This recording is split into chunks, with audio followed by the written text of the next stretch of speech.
C'est Lassane Messaoudi. On vous reçoit aujourd'hui car vous êtes tous les deux candidats, binômes, sur le canton de Roubaix 2 pour les élections départementales et vous représentez la société civile républicaine. Alors j'aimerais que dans un premier temps vous vous présentiez, vous nous fassiez un petit peu votre portrait, d'où vous venez, qui vous êtes et puis voilà. D'accord, pour commencer. Donc moi c'est Stécie Nipez, 26 ans, mère de 2 enfants, étudiante par correspondance dans le commerce. J'ai rejoint la société civile parce que ça me correspond, clairement.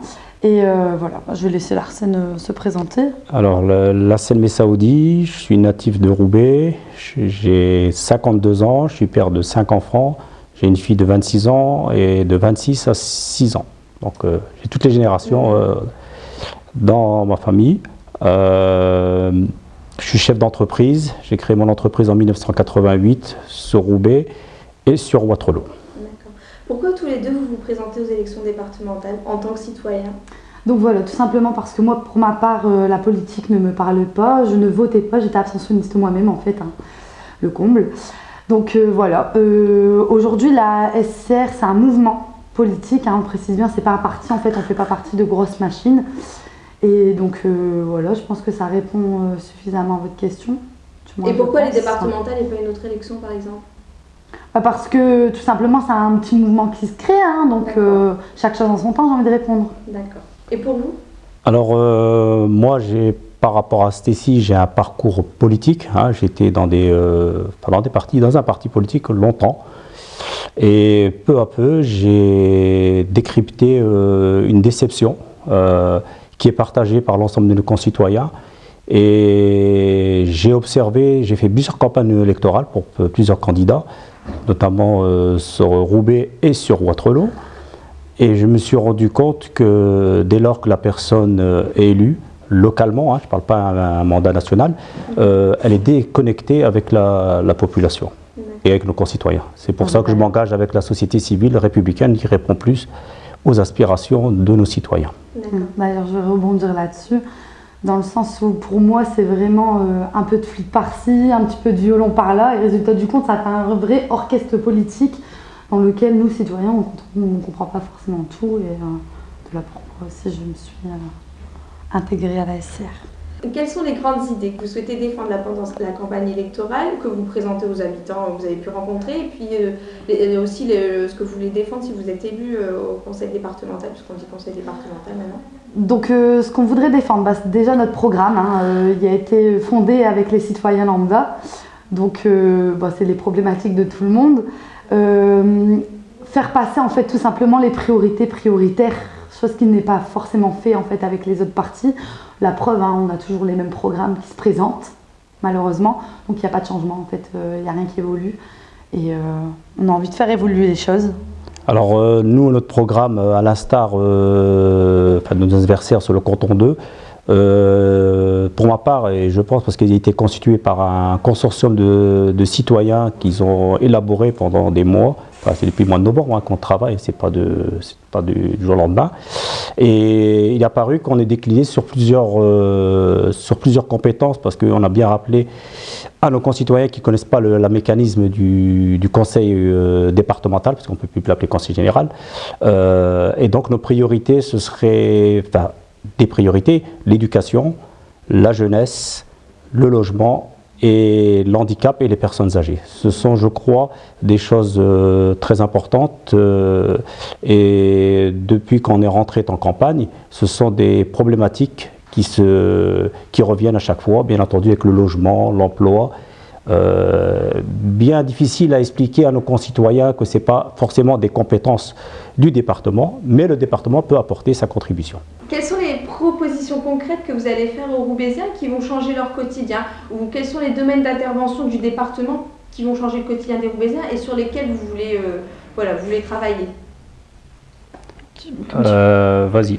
Donc l'insertion déjà, on propose en fait une formation de 18 mois, donc ça serait un campus, dans lequel en fait on suivrait des jeunes, donc déjà à faire la formation, mais on les suivrait aussi après. pour s'insérer réellement, à ce qu'ils ont un emploi fixe. Parce qu'aujourd'hui, en fait, on propose beaucoup de formations, des formations dans lesquelles voilà, on peut obtenir le diplôme. Ça ne nous aide pas d'autant plus en fait, à avoir un emploi. D'accord. Donc voilà. Et puis remettre en avant en fait, les... comment dire Ce que je voudrais rebondir, c'est les populations qui sont très fragiles, hein, qu'on a pu, dans l'action sociale, le RSA, c'est une compétence du département, on donne une indemnité, enfin un revenu de solidarité active, anciennement revenu minimum d'insertion, ça veut tout dire, hein, insertion, mais il n'y a plus de référent, il n'y a pas assez de référents. Le but du RSA, ce qu'il faut le rappeler à nos concitoyens, c'était de les aider tout de suite dans l'urgence, mais il y a un accompagnement derrière. Il n'y a plus de référent. Le département a, de façon très drastique, très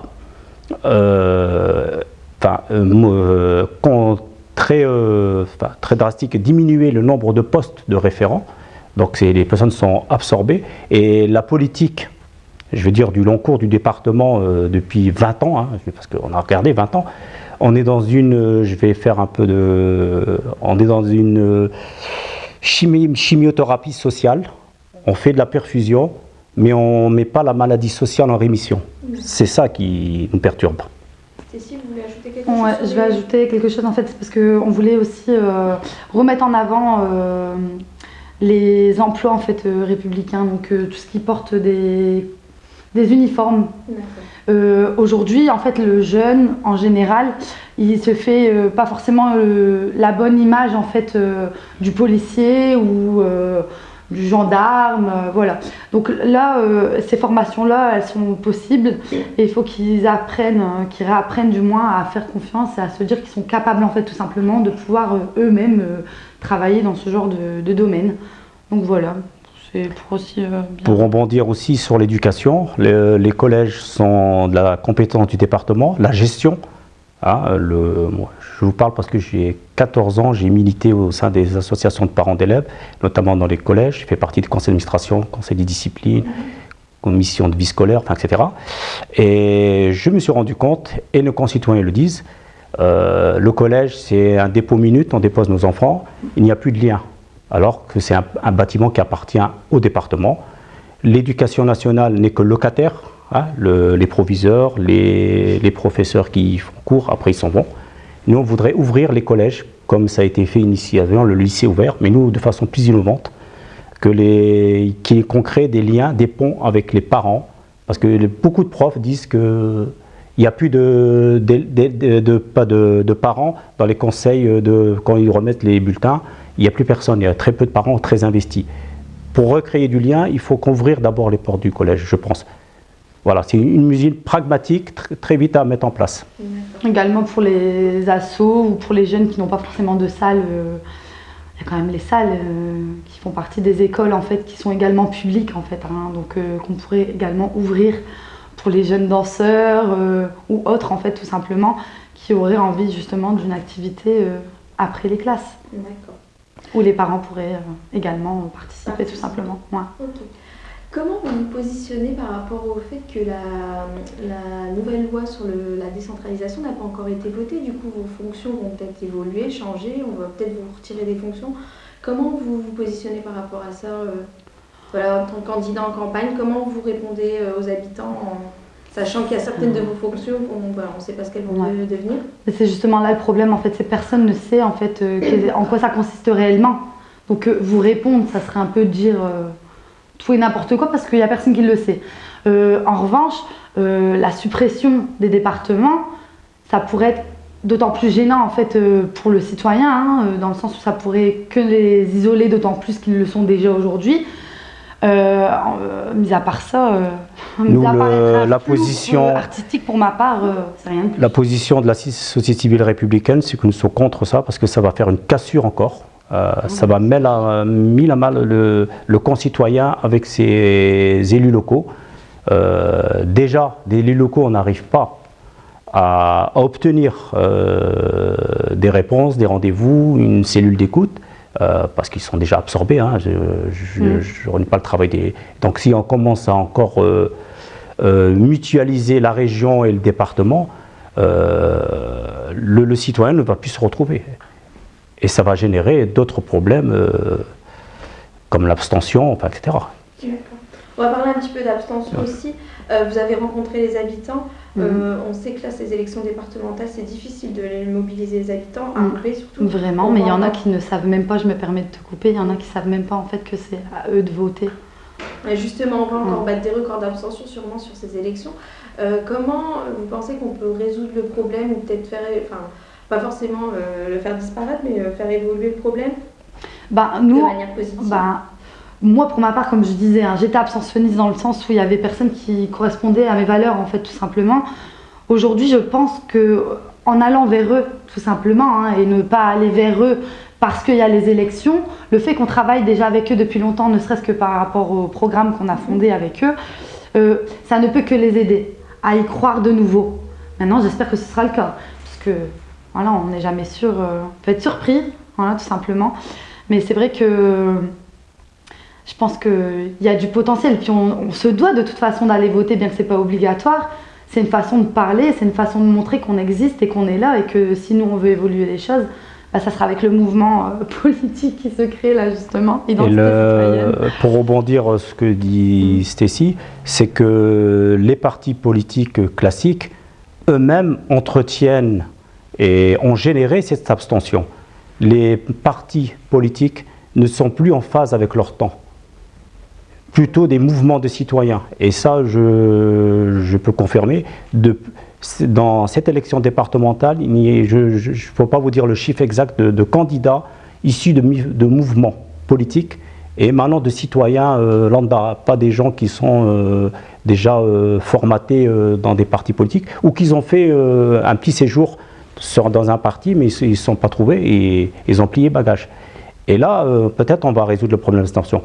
Deuxièmement, je ne suis pas un spécialiste en politologue.